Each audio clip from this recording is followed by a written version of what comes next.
รายงานล่าสุดจากกรมอุตุนิยมวิทยา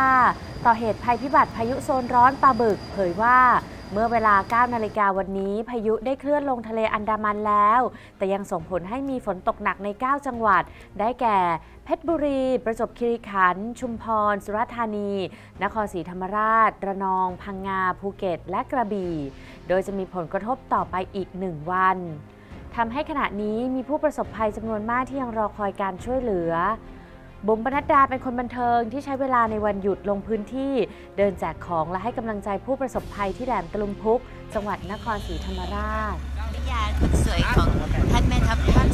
4เยี่ยมทั้งหมด 5-6 จุดนะวันนี้ตลอดทั้งวันเลยอะทุกคนยังมีกำลังใจที่เข้มแข็งค่ะแล้วก็บุ๋มก็อาศัยโอกาสนี้ในการบอกว่าขอเป็นตัวแทนพี่น้องประชาชนชาวในพื้นที่อื่นๆมาให้กำลังใจพี่น้องในพื้นที่ที่ประสบภัยในพื้นที่อะค่ะบอกเขาว่าขอให้เขาอดทนและเข้มแข็งอะค่ะเอาผ้าห่มแล้วก็ผ้าห่มเนี่ยได้รับการบริจาคจากน้องดอยทิเบตดัชนีนะคะแล้วก็ในส่วนของยาก็มีผู้ใหญ่ใจดีให้มาพี่ก็เลยเอาอยากจะให้มาถึงมือจริงๆอะค่ะสถานการณ์นิดนึงค่ะพี่บุ๋มค่ะตอนนี้เป็นยังไงบ้างคะตอนนี้ไม่มีฝนตกแล้วนะคะแล้วก็พื้นที่ส่วนใหญ่น้ำก็แห้งไปหมดแล้วค่ะเพียงแต่ว่าตอนนี้เนี่ยมีการเฝ้าระวังน้ำป่าที่จะไหลหลากกลับมาคือจากอยู่บนยอดเขาที่จะลงเข้าสู่เมืองแล้วก็จะทำให้ในเมืองเนี่ยน้ำท่วมอีกครั้งหนึ่งตอนนี้ท่านผู้ว่าก็เฝ้าระวังตรงนี้อยู่ค่ะความเสียหายค่อนข้างจะหนักหนาพอสมควรเพราะว่าทั้งเสาไฟฟ้าเครื่องสาธารณูปโภคอะไรหลายอย่างถูกทำลายไปเยอะมากค่ะโอเคขอบคุณมากค่ะพี่บุ๋มค่ะค่ะสวัสดีค่ะด้านผู้จัดมือทองนะครับคุณเอสุภชัยครับที่ก่อนหน้านี้ออกมาโพสต์ติดต่อญาติที่อยู่ในระดับที่อยู่ในพื้นที่ประสบภัยไม่ได้นั้นล่าสุดนะครับก็มีข่าวดีแล้วครับเพราะว่าเจ้าตัวก็ได้โพสต์คลิปเต้นพร้อมกับข้อความชื่อระบุว่าติดต่อที่บ้านได้แล้วขอบพระคุณสำหรับทุกกำลังใจให้พี่น้องชาวใต้นะคะคนไทยไม่ทิ้งกันจริงๆเลยขอเต้นให้หายเครียดหน่อยเช่นเดียวกับใบเตยสุธีวรรณนะครับที่เมื่อเช้ารู้ข่าวคุณแม่ซึ่งอาศัยอยู่ที่จังหวัดนครศรีธรรมราชครับก็ว่าปลอดภัยดีและไปอยู่ที่อำเภอปากพนังบ้านคุณยายมา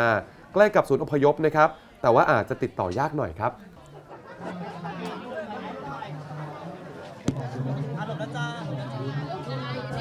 ก็เพิ่งรู้เมื่อเช้านี้ว่าไปอยู่ที่อำเภอปากพนังที่บ้านคุณยายที่เหมือนเป็นศูนย์อพยพคือมีน้าชายเป็นอบ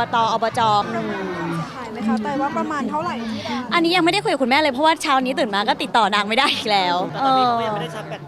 เลยใช่ไหมไม่แน่ใจเลยค่ะไม่รู้ไปไหนแต่คือหลักๆอ่ะไฟฟ้าก็คือดับหมดอยู่แล้วก็ตอนที่ไลน์คุยก็บอกว่าเนี่ยเห็นไหมว่าทำไมไม่มาอยู่ด้วยกันพอเกิดอะไรอย่างเงี้ยเราก็กังวลเนาะตอนนี้ก็เสี่ยวมากเพราะว่าพายุกำลังไปภูเก็ตซึ่งภูเก็ตเนี่ยเป็นบ้านป๊าเลย